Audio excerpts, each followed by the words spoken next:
जवळपास आमच्या ग्रामपंचायतमधील मायगाव हे गाव 100%च स्थलांतरित करायला लागलं, कारण चौबाजूनी पाण्याचा येडा पडला होता आणि अचानक पाणी जास्त वाढल्यामुळे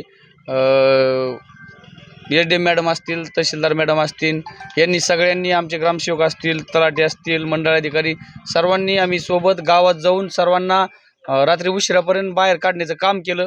आणि कारण सगळ्या बाजूने रस्ते बंद झाल्याच्या नंतर गावातून कोणालाच बाहेर पडता येत नाही.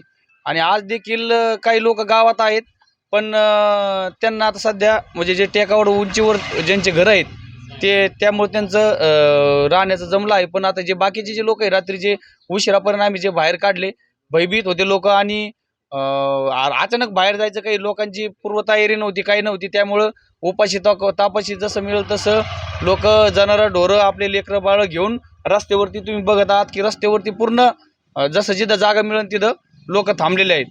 काय नेमकं रात्री परिस्थिती, कारण तुम्ही 2 वाजेपर्यंत या लोकांना सगळं व्यवस्थित ठिकाणी हलवलं आहे, काय नेमकं परिस्थिती, पुरामुळे किती पाणी आलं? आजच्या जवळपास 3 लाख क्युसेसपेक्षा जास्त पाणी आल्यामुळे पुराचा धोका निर्माण झाला.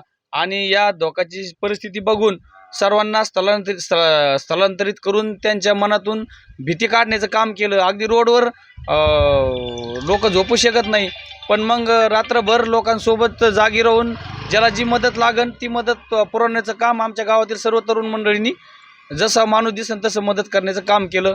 उशिरापर्यंत बाहेरच्या गावातून मदत जी येत होती, भाकरी भाजी, ते पोहोचवण्याचं काम अगदी रात्रभर आमच्या लोकांनी केलं. ABP माझा, उघडा डोळे बघा नीट.